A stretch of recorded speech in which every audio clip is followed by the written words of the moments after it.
আজকের নজর কাড়া কেন্দ্র হাওড়া। হাওড়া কেন্দ্রটি নজর কাড়া ছিল না। হাওড়া কেন্দ্রে এক পেশে লড়াই হতে চলেছিল।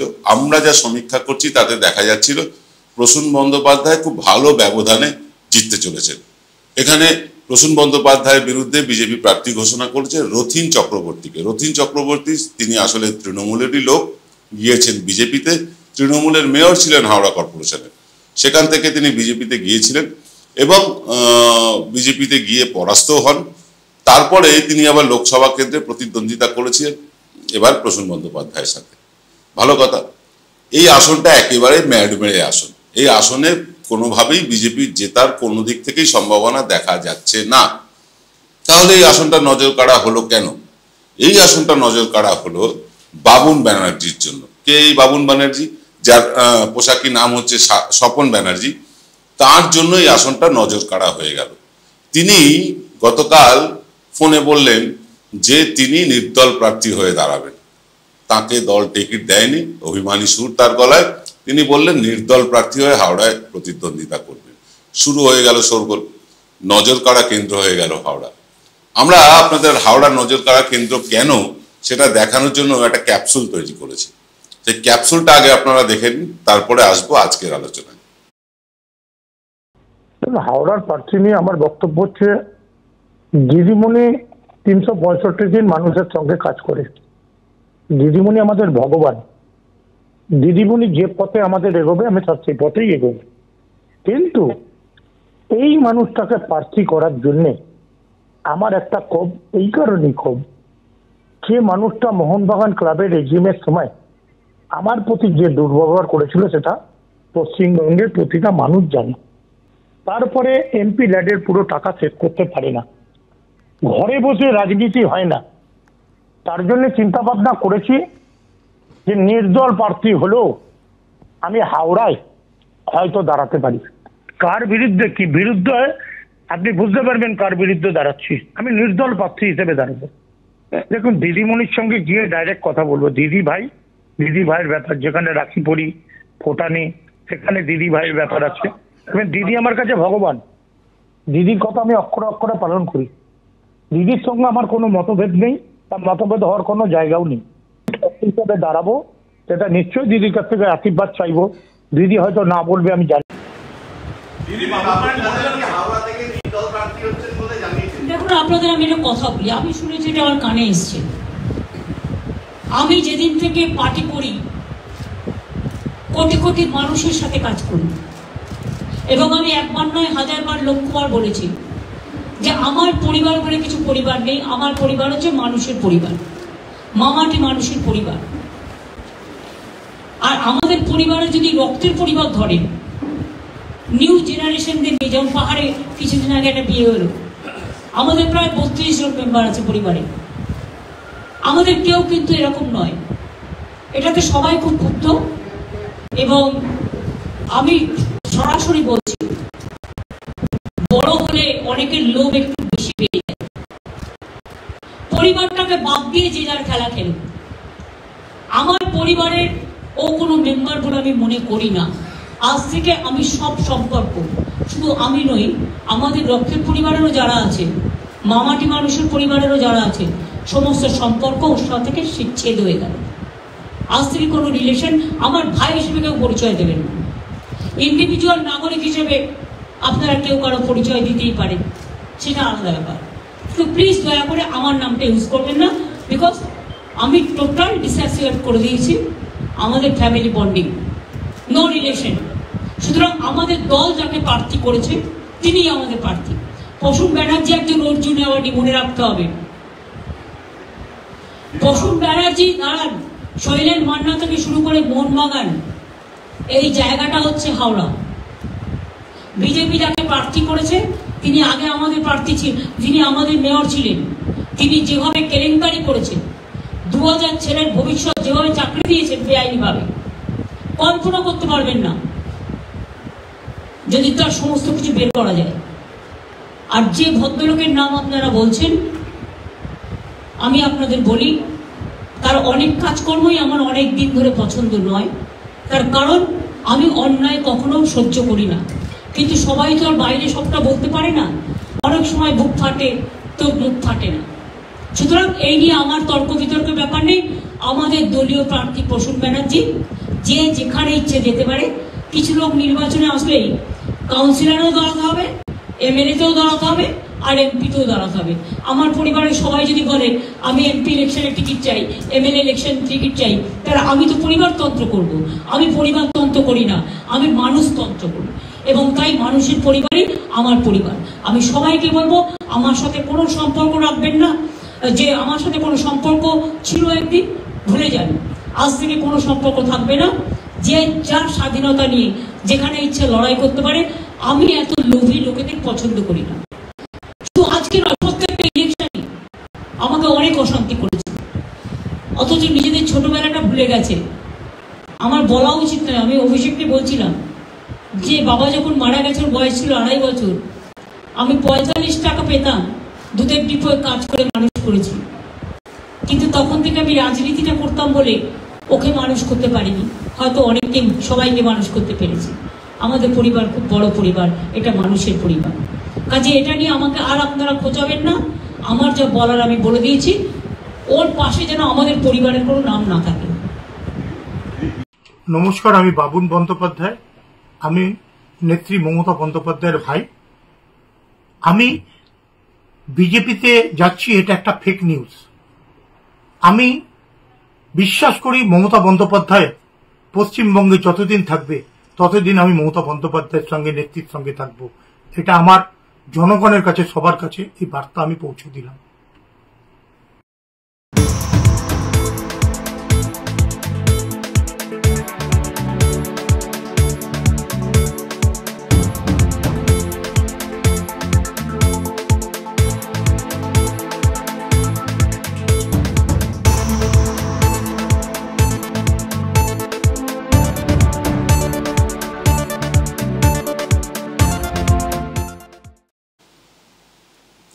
নমস্কার, আদাব। আমি আপনাদের প্রবীর বিশ্বাস। আপনারা দেখছেন প্রত্যেক দিনের অভ্যেস মতো বিশ্বজোড়া বাঙালির আওয়াজ এনকে ডিজিটালের অনুষ্ঠান, প্রভাতী অনুষ্ঠান। এক্স ফ্যাক্টরের বদলে আজ নজর কাড়া কেন্দ্র। গতকাল নজর কাড়া কেন্দ্রে আমরা দেখিয়েছি ব্যারাকপুর, আজ দেখাচ্ছি হাওড়া। আগেও বললাম, আবার বলছি, হাওড়া কোনোভাবেই নজর কাড়া কেন্দ্র নয়। হাওড়া নজর কাড়া কেন্দ্র এই কারণেই নয় যে হাওড়ার লড়াইটা হচ্ছে এক পেশে। এখানে তৃণমূল কংগ্রেসের যা সংগঠন, এখানে তৃণমূল কংগ্রেসের প্রার্থী, তার যা ব্যক্তিগত পরিচয় বা তার ব্যক্তি পরিচয়, এবং সর্বোপরি গত 3 বার তিনি এখান থেকে, হাওড়া থেকে তিনি নির্বাচিত হয়েছেন, এবং নির্বাচিত হয়ে তিনি যা কাজ করেছেন, সেই কাজের নিরিখে যদি দেখতে হয় তাহলে কোনোভাবেই ধারে ভারে বিজেপি বা অন্য কোনো রাজনৈতিক দল তৃণমূলের কাছেই আসে না। এখানে হেলায় জিতবেন প্রসূন বন্দ্যোপাধ্যায়। কিন্তু আপনারা যে ক্যাপসুলটা শুনলেন প্রথমে, সেই ক্যাপসুলে প্রথমে কি শুনলেন? বাবুন ব্যানার্জি অর্থাৎ মমতা বন্দ্যোপাধ্যায়ের ছোট ভাই, যদিও মমতা ব্যানার্জি সেই পরিচয় দিতে বারণ করেছেন, তবুও বলছি, মমতা বন্দ্যোপাধ্যায়ের ছোট ভাই বাবুন ব্যানার্জি ওরফে স্বপন ব্যানার্জি, তিনি বলছেন যে তার সাথে প্রসূন বন্দ্যোপাধ্যায় মোহনবাগান ক্লাবের একটি অনুষ্ঠানে কোনো ঝামেলা ঝঞ্ঝাট হয়েছিল। সেই ব্যক্তিগত আক্রোশ থেকে তিনি নির্দল প্রার্থী হবেন। এবং তিনি এটাও অভিযোগ করেছেন যে প্রসূন বন্দ্যোপাধ্যায় নাকি এমপি ল্যাডের কাজ করেননি, অর্থাৎ কেন্দ্র থেকে যে 5 কোটি টাকা বছরে পাওয়া যায় উন্নয়নের জন্য, সেই কাজ তিনি পুরো করতে পারেননি। বাবুন ব্যানার্জি আরো অভিযোগ করেছেন প্রসূন বন্দ্যোপাধ্যায় ঘরে বসে রাজনীতি করেন, তিনি মাঠে ময়দানে নামেন না। এইবার আসি প্রসূন বন্দ্যোপাধ্যায় সম্বন্ধে। এ তো গেল বাবুন ব্যানার্জির অভিযোগ, যে কারণে তিনি নির্দল প্রার্থী হতে চেয়েছিলেন। প্রসূন বন্দ্যোপাধ্যায় খেলোয়াড় মানুষ, অর্জুন অ্যাওয়ার্ডি, মানে অলস্টার ক্লাবের একজন সদস্য। নট অনলি দ্যাট, শুধু এইটা বললে প্রসূন ব্যানার্জির পরিচয় হবে না। প্রসূন ব্যানার্জি আদ্যন্ত একজন ভদ্র মানুষ। নিঃসন্দেহে তার ভদ্রতার কোনো তুলনা হবে না। যারা প্রসূন ব্যানার্জির সাথে আমার মতন পরিচিত তারা জানেন মানুষটি কোন লেভেলের ভদ্র। শুধু ভদ্রই নয়, অত্যন্ত মিশুকে। যাকে একবার দেখেন তার নাম মনে রাখতে পারেন, কিছুতেই তার নাম ভোলেন না। এইরকম একটা মানুষের গায়ে কালির ছিটে দেওয়ার আগে বাবুন ব্যানার্জি 2-3 বার ভাবা উচিত ছিল। এমপি ল্যাডের টাকা, আপনারা লোকসভার ওয়েবসাইটে চলে যান। লোকসভার ওয়েবসাইটে গেলে আপনি দেখতে পাবেন কোন এমপি তার ল্যাডের টাকা কত খরচ করেছে। 100% খরচ করে ফেলেছেন প্রসূন বন্দ্যোপাধ্যায়। বারবার গত 3 বারে তিনি 100% টাকা খরচ করে ফেলেছেন। অর্থাৎ বছরে যে 5 কোটি টাকা, 5 বছরে যে 25 কোটি টাকা পাওয়া যায়, করোনার জন্য 2 বছর বন্ধ ছিল, এই যে টাকাটা পাওয়া যায়, এই টাকাটা কিন্তু তিনি পুরোটাই খরচ করেছেন লোকসভার ওয়েবসাইট বলছে, এটা আমি বলছি না। অর্থাৎ প্রসূন বন্দ্যোপাধ্যায়ের মতন মানুষের গায়ে কালির ছিটে দেওয়ার আগে বাবুল ব্যানার্জি আরো বেশ কয়েকবার ভাবা উচিত ছিল। অভিযোগ করে তো তিনি খালাস। তিনি হাওড়ার ভোটারও হয়েছেন, হাওড়ার ভোটার হয়েছেন, তার প্রত্যাশা ছিল তিনি সাংসদ হবেন, তার প্রত্যাশা ছিল তিনি এমএলএ টিকিট পাবেন, তার প্রত্যাশা ছিল তিনি হাওড়া কর্পোরেশনের মেয়র হবেন, অনেক কিছুই প্রত্যাশা ছিল। প্রত্যাশা থাকাটা কোনো অন্যায় না, রাজনীতি যারা করেন তাদের মনে একটা প্রত্যাশা থাকেই। কিন্তু সেই প্রত্যাশা যখন নিজের ক্ষমতার বাইরে চলে যায়, অর্থাৎ আমি যা নই তা যদি হতে চাই, তখন তো সেটা ব্যাকফায়ার করবেই। বাবুল ব্যানার্জির ক্ষেত্রেও ব্যাকফায়ার করেছে। বাবুল ব্যানার্জির মধ্যে সাংসদ হওয়ার কোয়ালিটি আছে কি নেই সে নিয়ে আমরা আলোচনা করব না। বাবুল ব্যানার্জির মধ্যে বিধায়ক হওয়ার বা একজন কাউন্সিলর হওয়ার কোয়ালিটি আছে কি নেই সেটা আমরা এই মুহূর্তে আলোচনা করতে চাই না। কিন্তু যেটা আমরা বুঝতে পারছি যে ব্যক্তিগত দেশ, ব্যক্তিগত হিংসা, ব্যক্তিগত আক্রোশ থেকে কোনো তৃণমূলের হোক, বিজেপির হোক, সিপিএম এর হোক, কংগ্রেস হোক, কোনো প্রার্থীকে আক্রমণ করা বোধহয় সমীচীন নয়, ভদ্রতা নয়। বাবুল ব্যানার্জি সেই ভদ্রতাটা ভুলে গিয়েছিলেন। আমরা এই ব্যাপারে যোগাযোগ করার চেষ্টা করেছিলাম প্রসূন বন্দ্যোপাধ্যায়ের সাথে। আমরা প্রসূন বন্দ্যোপাধ্যায়কে জিজ্ঞাসা করতে চেয়েছিলাম যে এই ব্যাপারে আপনার প্রতিক্রিয়া কি। আগেই বললাম, মানুষটি অত্যন্ত ভদ্র, একদম কোনো দল মত নির্বিশেষে সকলের কাজ করেন। শুধু তাই না, রাজনীতিতে, তৃণমূল রাজনীতিতেও যারা তার বিরোধী তাদেরকেও কিন্তু গলা জড়িয়ে ধরেন এই মানুষটি, জেনে শুনেও জড়িয়ে ধরেন। তিনি খুব বিনয়ের সাথে বললেন যে এই ব্যাপারে আমার কোনো প্রতিক্রিয়া নেই, যা বলার মুখ্যমন্ত্রী বা দলনেত্রী মমতা বন্দ্যোপাধ্যায় বলে দিয়েছেন, আমি কোনো প্রতিক্রিয়া দেব না।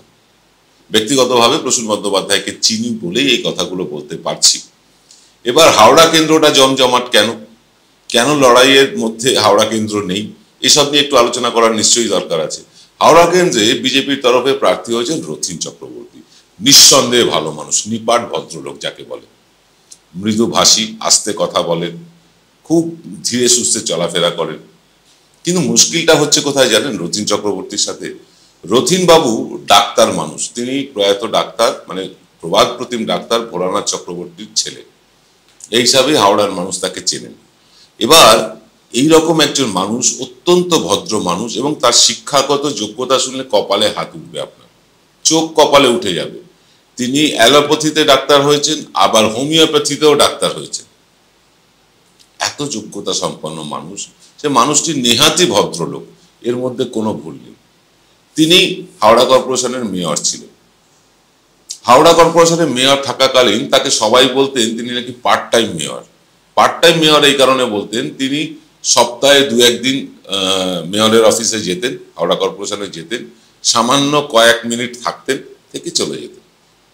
এই ছিল তার অ্যাক্টিভিটি। অর্থাৎ তিনি মেয়র বটে, তবে অকর্মণ্য ছিলেন। প্রায় 1400-1500 জনের, যেটা মমতা ব্যানার্জি উল্লেখ করলেন 2000 মানুষের কথা বলে, সংখ্যাটি সম্ভবত 1460 বা 1420, এই মুহূর্তে মনে পড়ছে না। এরকম বেশ কিছু লোকের নিয়োগ তিনি করে গিয়েছিলেন, একেবারে অনৈতিকভাবে, একেবারে বেআইনিভাবে। সে মানুষগুলোর চাকরি চলে যাক আমরা চাই না, কিন্তু চাকরির পদ্ধতিটা ছিল অনৈতিক। শোনা যায় বিভিন্ন কাউন্সিলররা সেই চাকরি দেওয়ার নাম করে টাকা পয়সাও তুলেছেন। এই খবরের সত্যতা আমরা জানি না, কিন্তু এরকম কানাঘুষো আসে। সেই টাকার কোনো বখরা রথীন চক্রবর্তী পেয়েছেন কিনা সেটাও আমার জানা নেই, কিন্তু এরকম কানাঘুষো চলে। এহেন একজন মানুষের সাথে, যিনি পার্ট টাইম পলিটিশিয়ান, তিনি রাজনীতি করতে নেমেছেন প্রসূন বন্দ্যোপাধ্যায়ের সাথে। কে এই প্রসূন বন্দ্যোপাধ্যায়? শুধু মোহনবাগানের খেলোয়াড়, মোহনবাগান রত্ন, নাকি সেই প্রসূন বন্দ্যোপাধ্যায় যিনি অর্জুন অ্যাওয়ার্ডি, যিনি এশিয়ার অলস্টার ক্লাবের সদস্য, যিনি পেলের সাথে ফুটবল খেলেছেন, সেই প্রসূন ব্যানার্জি না। এই প্রসূন ব্যানার্জি হচ্ছেন পাগলের মতন চরকি ঘোড়া ঘুরতে থাকা একজন সাংসদ। আমি ব্যক্তিগতভাবে পরিচিত, আমি তাই জানি, তার সাথে বহু জায়গায় আমার দেখাও হয়, কথাও হয়, আমি জানি মানুষটি কেমন। দিনে যতক্ষণ তিনি বাড়িতে থাকেন, তার বেলা হয় একটু দেরিতে, 10টা 10:30 নাগাদ। তিনি 10টা 10:30 নাগাদ বাড়ি থেকে বের হন, যখন তিনি কলকাতায় থাকেন। সংসদ চললে তো দিল্লিতেই থাকতে হয়, কিন্তু যখন তিনি হাওড়ায় থাকেন তখন তিনি 10টা সাড়ে 10টা নাগাদ যে বের হলেন তার গাড়ি নিয়ে এবং তার সঙ্গে তার একদম ছায়া সঙ্গী তার আত্মসহায়ক ইন্দ্রনীল বসুকে সঙ্গে নিয়ে যে বের হলেন, রাত্রে ঢোকার কোনো ঠিক ঠিকানা থাকে না। এটা ব্যক্তিগতভাবে তার সাথে পরিচয় আছে বলে জানি। প্রত্যেকটি বিধানসভা কেন্দ্র চরকি ঘোরা করেন এবং প্রত্যেকটি বিধানসভা কেন্দ্রে বিধায়কদের অফিসে বসেন, তার যেখানে নিজস্ব অফিস আছে সেখানে বসেন, এলাকার যারা পঞ্চায়েত প্রধান আছেন, পঞ্চায়েতের মেম্বার আছেন তাদের সাথে বসেন, যারা কাউন্সিলর আছেন তাদের সাথে বসেন এবং প্রত্যেকের সাথে অত্যন্ত সুমধুর সম্পর্ক তার, মানে অজাত শত্রু বলতে যা বোঝায় প্রসূন ব্যানার্জি তাই। সেই মানুষটার সাথে কম্পিটিশনে নেমে পড়েছেন রথীন চক্রবর্তী। আর মাঝখান থেকে নাক গলালেন কে? বাবুন ব্যানার্জি। নাক গলিয়ে তিনি একটু খবর টবর হতে চাইলেন। তিনি বললেন তিনি নির্দল প্রার্থী হয়ে দাঁড়াবেন। পরে অবশ্য বললেন তিনি বিজেপির প্রার্থী হয়ে দাঁড়াচ্ছেন। কথাটি ফেক। হ্যাঁ, কথাটি ফেক। বিশেষ এগিয়ে রাখা একটি চ্যানেল তারা প্রচার করেছিল তিনি নাকি বিজেপিতে যাচ্ছেন। না, তিনি বিজেপিতে যাচ্ছেন এই খবরটা সত্যিই ফেক। কিন্তু তিনি যে নির্দল প্রার্থী হয়ে প্রসূন বন্দ্যোপাধ্যায়ের প্রতিদ্বন্দ্বিতা করবেন এটা ফেক নয়। সেটার ফোন কল আপনারা শুনলেন এবং এই ফোন কলের পর এটা যখন ভাইরাল হয়ে গেল তখন মমতা বন্দ্যোপাধ্যায় তার প্রতিক্রিয়া দিলেন। কি বললেন? তার সাথে কোনো রকম সম্পর্ক রাখবেন না, তিনি কোনো রকম সম্পর্ক রাখবেন না। বুঝতে পারলেন কথাটার মানে? নিজের সহোদর ভাই যাকে 2.5 বছর বয়স থেকে তিনি নিজের কোলে পিঠে মানুষ করেছেন মায়ের মতো করে, সেই ভাইয়ের সাথে তিনি সম্পর্ক ত্যাগ করছেন। তিনি তার পরিবারতন্ত্র চালাতে চান না। আমরা গতকাল বলেছিলাম অর্জুন সিং এর কথা। পরিবারতন্ত্র কাকে বলে? অর্জুন সিংকে দেখে শেখা উচিত, শুভেন্দু অধিকারীকে দেখে শেখা উচিত। বলবেন মমতা বন্দ্যোপাধ্যায়কে দেখেও তো শেখা উচিত, তিনি তার ভাইপোকে নেতা বানিয়েছেন। হ্যাঁ, সেটাও বানিয়েছেন, কিন্তু যে পর্যায়ে অর্জুন সিং বা শুভেন্দু অধিকারীরা পরিবারতন্ত্র চালান, মমতা বন্দ্যোপাধ্যায় তো একমাত্র ভাইপোটিকে তার দলে নিয়ে এসছেন এবং সে তার গুণে আজকে বড় নেতাও হয়েছে, সেটার মধ্যে কোনো ভুল নেই। কিন্তু ধরুন এই শুভেন্দু অধিকারীর ভাই সৌমেন্দু অধিকারী বা দিব্যেন্দু অধিকারী, তারা কখনো সেই স্ট্র্যাচারে যেতে পেরেছেন যে স্ট্র্যাচারে অভিষেক বন্দ্যোপাধ্যায় পৌঁছেছেন? তাদের মাথায় তো শুভেন্দু অধিকারীর হাত ছিল। অর্জুন সিং এর ছেলে পবন সিং কি পৌঁছতে পেরেছেন অভিষেক বন্দ্যোপাধ্যায়ের সমতুল্য হতে? পারেননি।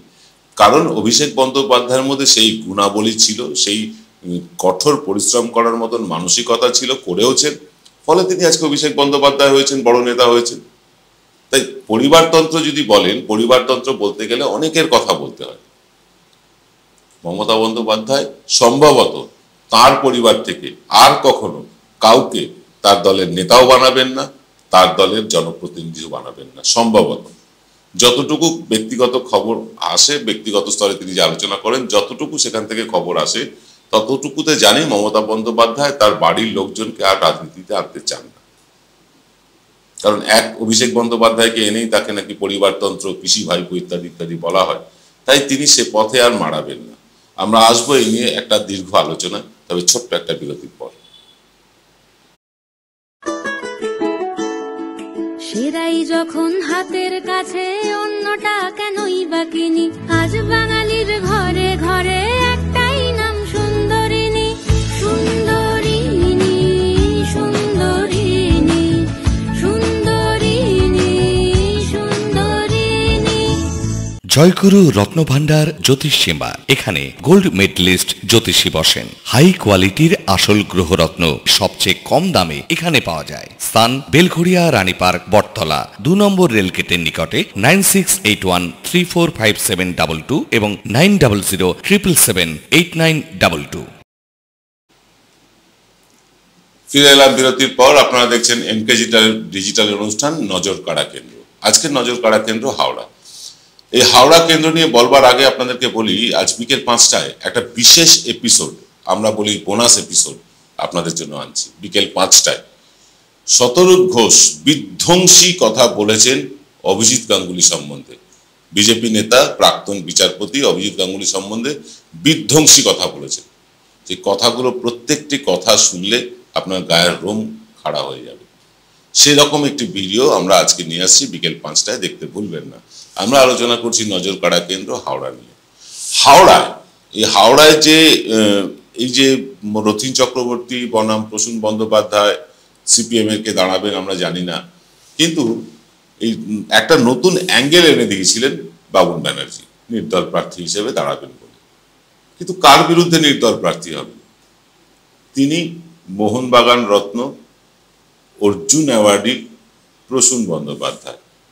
তার এত বড় তার পরিচয়, তার কাছে বাবুন ব্যানার্জির পরিচয়টা কি? নিছক মমতা বন্দ্যোপাধ্যায়ের ছোট ভাই, এছাড়া আর কোনো পরিচয় তো তার নেই।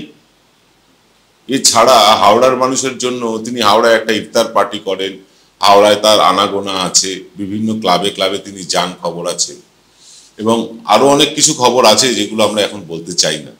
তো সেই ব্যাপারগুলো মানে দিয়ে তিনি প্রসূন ব্যানার্জির সাথে কম্পিট করতে যাচ্ছেন, একটা প্রতিদ্বন্দ্বিতা করতে চাইছেন। তো শুনলে ঘোড়াও হাসবে। এ কথা মানে স্বপ্নেও তিনি ভাবেন কি করে যে প্রসূন বন্দ্যোপাধ্যায়ের মতন একজন মানুষের সাথে তিনি প্রতিদ্বন্দ্বিতা করতে নামছেন। আমাদের বলতে খারাপ লাগছে, জানেন, এই যে প্রসূন বন্দ্যোপাধ্যায়ের সাথে প্রতিদ্বন্দ্বিতা করতে নামছেন এবং এবং নামার ইচ্ছেটা, এটা তার মাথায় কে ঢোকালো আমি ঠিক জানি না, কিন্তু যেই ঢোকান আমি বলবো নিশ্চিতভাবে তিনি বাবুন বন্দ্যোপাধ্যায়ের বা বাবুন ব্যানার্জির মানে সুচিন্তক নন। বাবুন বন্দ্যোপাধ্যায় মানে শুভ কামনা করেন এমন মানুষ নন। বাবুন বন্দ্যোপাধ্যায় বাবুন ব্যানার্জি অন্য কোনো জায়গা থেকে দাঁড়ানোর ইচ্ছে প্রকাশ করতেই পারতেন, কিন্তু প্রসূন ব্যানার্জির বিরুদ্ধে যিনি 3 বার জিতেছেন, গতবার তো 1 লাখের ওপরে বেশি ভোটে জিতেছেন হাওড়াতে, তার সাথে কম্পিটিশন এটা হয়? তাকে মোহনবাগান ক্লাবে তার সাথে কি হয়েছিল না হয়েছিল তার জন্য তাকে লড়াই করতে হবে, মানে রাজনৈতিক প্রতিদ্বন্দ্বিতা করতে হবে? মোহনবাগানের মানুষ, যারা মোহনবাগান সমর্থক, তারা এগুলো মেনে নেবেন যে তাদের ক্লাবের নাম করে ব্যক্তিগত প্রতিহিংসা চরিতার্থ করতে চাইছেন এই বাবুন বন্দ্যোপাধ্যায়? মানবেন না কিছুতে। আমরা হয়তো মোহনবাগান ইস্ট বেঙ্গলের মধ্যে জড়াবো না, কিন্তু আমরা একজন খেলা প্রেমী মানুষ, ফুটবল প্রেমী বাঙালি হিসেবে আমরা এটা বলবো, মাঠের লড়াইটা মাঠেই রেখে দিতেন। তিনি রাজনীতির আঙিনায় কেন আনলেন? কি তার উদ্দেশ্য? আমরা গতবারও শুনেছিলাম, যখন গতবার প্রসূন বন্দ্যোপাধ্যায় নির্বাচনে অবতীর্ণ হতে যাচ্ছেন, তখনও শুনেছিলাম বাবুন বন্দ্যোপাধ্যায় টিকিট চেয়ে বসেছেন, মানে ব্যক্তিগত লেভেলে। তারপর যখন হাওড়া কর্পোরেশনের নির্বাচন হলো, তখনও শুনেছিলাম যে বাবুন বন্দ্যোপাধ্যায় হাওড়া কর্পোরেশনের মেয়র হওয়ার জন্য কাউন্সিলরের টিকিট চান। তারপরেও শুনেছিলাম বিধানসভায় বাবুন বন্দ্যোপাধ্যায় একটি আসন চাইছেন হাওড়া থেকে, শুনেছিলাম। সত্যি মিথ্যে বলতে পারবো না, কিন্তু এইসব খবর কানাঘুষো। মমতা বন্দ্যোপাধ্যায় বললেন না, কাউন্সিলরেরও টিকিট চাই, এমএলএরও টিকিট চাই, এমপিরও টিকিট চাই, তার কাছে সব খবর আছে, তিনি সব জানেন। তাই তিনি কিন্তু এইটা একেবারে ঝেড়ে ফেলতে চাইলেন। আর মমতা বন্দ্যোপাধ্যায় যখনই বললেন তার সাথে তার পরিবারের, তার তৃণমূল কংগ্রেস পরিবারের কোনো সম্পর্ক নেই, 180 ডিগ্রি ঘুরে গেলেন বাবুন বন্দ্যোপাধ্যায়। ঘুরতে বাধ্য ছিলেন তিনি, কারণ বিজেপি তাকে গুরুত্ব দিতে নারাজ, কারণ বিজেপি ইতিমধ্যেই হাওড়ায় তার প্রার্থী ঘোষণা করে দিয়েছেন। প্রার্থী ভালো হোক মন্দ হোক, জিতুন হারুন, প্রার্থী ঘোষণা হয়ে গেছে, সেখানে প্রার্থী বদল করা সম্ভবত টেকনিক্যালিও সম্ভব না। বিজেপির দেওয়াল লেখা শুরু হয়ে গেছে। তাই বিজেপিতে কলকে না পেয়ে তিনি আবার ডিগবাজি খেলেন মমতা বন্দ্যোপাধ্যায়ের এক বকুনিতে। তো মমতা বন্দ্যোপাধ্যায়কে সব ব্যাপারটা দেখতে হবে, সংগঠনের ব্যাপার দেখতে হবে, তার প্রশাসনিক ব্যাপারটাও দেখতে হবে। এরকমটা কেন? এরকম দুঃসাহস তার ছোট ভাই হিসাবে দেখান কেন? যে তার নির্বাচিত মানুষ যিনি প্রসূন বন্দ্যোপাধ্যায়, তার বিরুদ্ধে লড়তে যাচ্ছেন তারই ছোট ভাই, আবার বলছেন টিকিট নির্বাচনে দাঁড়িয়ে নির্দল প্রার্থী হয়ে দিদির আশীর্বাদ নিতে যাবেন। দুঃসাহস ভাবতে পারেন?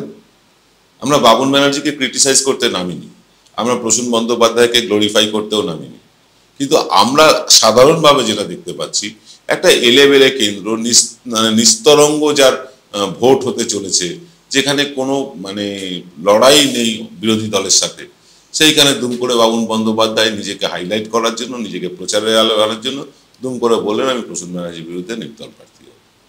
আহাম্মকের মতন কথা নয়। এই আহাম্মকপনা যদি বাবুন ব্যানার্জির মধ্যে চলতেই থাকে, তাহলে তিনি এই যে বিভিন্ন ক্লাবের বিভিন্ন সংগঠনের যে সভাপতি আছেন বা সম্পাদক আছেন, যা আছেন, সেইখানেও কি তারা মানুষ বিশ্বাস করবে তাকে? আর সব জায়গা থেকে বিশ্বাসযোগ্যতা খুইয়ে গেল তো এই নির্দল প্রার্থী হওয়ার দাবিদারিতে। এটা বাবুন ব্যানার্জি কি বুঝতে পারছেন না? বাবুন ব্যানার্জি আমারও ব্যক্তিগতভাবে পরিচিত, আমার সাথে তার সখ্যতাও ভালো, কিন্তু এরকম একটা কাজ করে বসবেন এটা স্বপ্নেও ভাবি।